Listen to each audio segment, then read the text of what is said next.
김 부자가 30억을 사기당한 사연을 털어놓으며 씁쓸한 근황을 전했습니다. 지난 19일 방송된 TV조선 스타 다큐 마이웨이에는 달 타령의 가수 김 부자가 출연해 인생사를 고백했는데요. 김 부자는 달 타령으로 1970년대를 풍미한 신민요 열풍을 이끌었죠. 그렇게 만 16세 나이로 혜성처럼 등장해 신민요 여왕이 되었습니다. 김 부자는 당시 인기에 대해 그때는 금융실명제가 아니어서 도장만 있으면 무조건 통장을 만들 수 있었어요. 그때 통장은 50만 원까지 밖에 못 넣더라고요. 라고 입을 열었습니다. 이어 현찰은 들어오고 은행에 예금해야 되는데 도장만 계속 만들어서 통장을 만들었어요. 통장이 이만큼 됐던 기억이 나죠. 누군지 이름도 모르는 통장을 만들었던 기억이 나요. 라고 어마어마했던 수입을 자랑했습니다. 방송에서 김 부자는 오랜만에 절친한 동료 가수 박재란을 만났는데요. 박재란 역시 산 너머 남촌의 눈으로 가요계를 뒤흔들었던 가수이죠.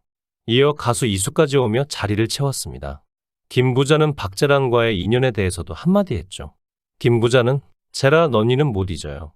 저한테 하신 말씀이 너 그렇게 돈 많이 벌어도 내 관리를 잘해야 된다더라고요. 느낌이 있으셨나 봐요. 매니저도 좋고 신랑도 좋고 다 좋은데 내 관리는 철저히 하고 앞가림을 잘해라라고 했죠. 그 말이 새록새록 생각이 났어요.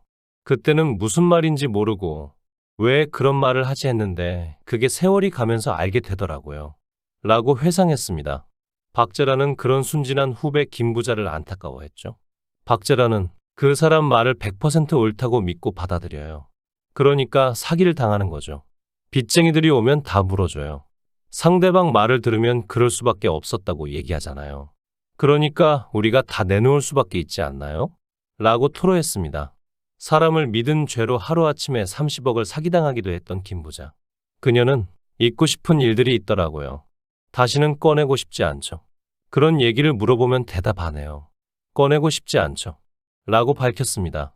박재란은 이어 야가 빠진 게 없어요. 계산적이고 야가 빠진 사람들 참 많죠. 지금은 그런 사람들이 말도 못하게 많아요.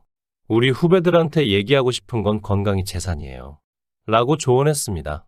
김 부자는 1944년생으로 올해 나이 80세입니다.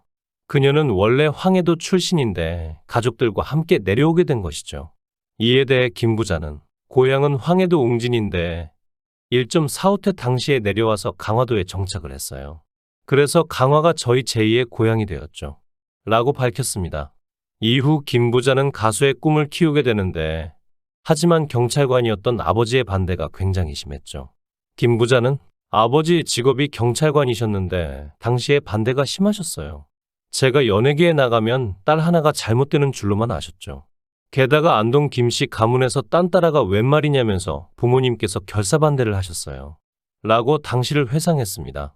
하지만 김 부자는 결국 1964년 동아방송 가요 100일장에 출연하며 여고생 가수로서 본격적인 활동을 시작하였고 이후 4년 뒤인 1968년 영화 팔도 기생의 주제곡을 부르면서 본격적으로 이름을 알리기 시작했죠. 그리고 이때부터 김 부자는 전통가요 분야 가수로 접어들면서 일자상서, 달타령, 금수강산의 백화가 만바라구나 등의 국악풍의 곡을 남겼고 당시 나오나, 남진, 김세레나, 조미미 등과 어깨를 나란히 할 정도로 인정받습니다. 실제로 김 부자는 KBS, MBC 10대 가수상을 비롯해 수상 기록만 500회가 넘고 레코드 취입만 2,500여 곡이고 해외 교포 위문 공연도 200여 회를 했죠. 그렇게 1972년 달 타령으로 민요의 여왕이라는 타이틀을 거머쥐었습니다. 지금까지도 후배 가수들에게 리메이크되는 달 타령으로 월남 위문 공연부터 파독 광부들을 위한 독일 위문 공연, 한국 근로자들을 위한 중동 위문 공연 등 전 세계에서 고국을 그리워하는 교민들의 마음을 위로하기도 했죠.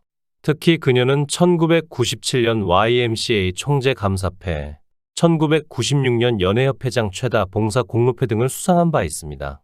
하지만 김 부자는 그렇게 엄청난 인기를 얻으면서 왕성하게 활동 중이던 때에 믿었던 지인에게 30억가량의 사기를 당하게 되는데요. 그 때문에 이자만 400만, 500만 원을 내야 하는 상황에 처한 것으로 알려져 안타까움을 전했죠.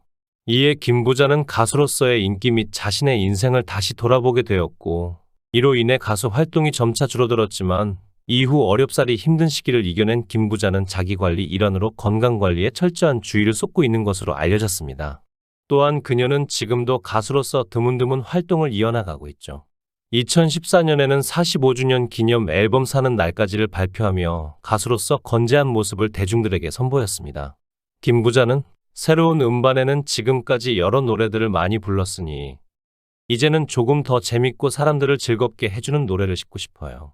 달 타령보다 좀 더 신나면서 현실적인 풍자가 있는 그런 인생 노래를 하고 싶죠. 지금까지는 주로 한복을 입고 불렀는데 이제는 좀 망가지는 노래를 하고 싶어요. 그러나 예전보다 좀 더 진한 정서가 있는 그런 노래를요. 라고 노래란 나를 지켜주는 것이며 나의 생명이고 삶의 모든 것이라고 말하며 자신을 있는 그대로 기억해주면 좋겠다고 말했습니다. 김 부자는 1971년 전 남편 이상문과 결혼의 가정을 꾸린 적이 있는데요. 전 남편 이상문은 당시 37세로 김 부자보다 9살 연상이었죠. 이상문의 직업은 당시 김 부자의 매니저였던 것으로 알려져 있습니다. 그렇게 두 사람은 결혼 이후 슬하에 일남일녀를 두었죠. 원래 김 부자는 한복을 입지 않았는데 임신을 했을 때 한복을 입으면서 김 부자의 트레이드 마크가 됩니다. 이에 김 부자는 임신 8개월 때 배를 가리려고 한복을 입었어요. 그런데 이외로 반응이 좋더군요. 당시 언론에서는 김 부자 만삭의 몸으로 달 타령 부르다라고 보도했고요. 게다가 한복을 입으면 체형에 잘 어울리고 마음이 평안해져요. 반면에 드레스를 입으면 뭔가 가벼운 느낌이 들죠. 그래서 해외 공연을 할 때는 반드시 한복을 챙겨요. 라고 설명했습니다. 하지만 김 부자는 이후 전 남편과 결혼 4년여 만인 1975년 임신 8개월에 이혼 선언을 하고 이후 2년간의 별거 생활 끝에 결국 결혼 15년 만에 이혼하게 되죠. 전 남편과의 이혼 사유는 구체적으로 알려진 바 없지만 남편의 외도 등이 문제였던 것으로 알려졌습니다. 실제로 김 부자는 결혼 후 3년간 남편의 낭비벽 때문에 싸움이 잦았어요. 그런데 제가 임신한 후부터는 외박까지 잦아져 이혼할 각오를 하게 됐죠. 라고 털어놓기도 했습니다. 김 부자는 남편과 이혼한 뒤 자식 둘을 홀로 키웠죠. 이에 대해 그녀는 바빠서 내 몸에서 나온 자식을 품어 안아본 적이 없어요. 그게 마음이 아프고 늘 짠했죠. 너무 힘든 시절을 보내다가 교회를 가게 됐어요. 라고 입을 열었습니다. 이어 저희 아들과 딸이 먼저 교회에 다니면서 자꾸 교회에 가자고 권유하더라고요. 아이들이 자라면서 바른 길을 가야 한다고 생각해 교회에 다니도록 했는데 정작 저는 안 갔거든요. 그런데 아이들이 저를 위해 많이 기도를 했어요. 거기에 감동받아서 교회를 나가게 됐죠. 그리고 신앙을 만나면서 생활이 많이 바뀌었어요. 지난날에 저를 되돌아보게 된 게 그때부터였죠. 라고 전했습니다. 그러다 최근 스타 다큐 마이웨이에 김 부자가 출연하여 근황을 전했죠. 그녀의 가족관계는 일남 사녀 중 셋째로 김 부자는 딸 부잣집이에요. 아들 하나 보자고 이름을 부자라고 지으셨죠. 제 이름만 특이해요. 그래서 저만 돌연변이 같죠. 집에서 노래도 저만 해요. 라고 전했습니다. 김 부자 달 타령은 최근 방송을 통해 송가인, 이명웅, 김태연, 김다현 등 후배들이 부르며 그 매력을 살린 바 있죠. 이에 김 부자는 잘 불렀고 보기 좋아요. 후배들 덕분에 더 업된 느낌이죠.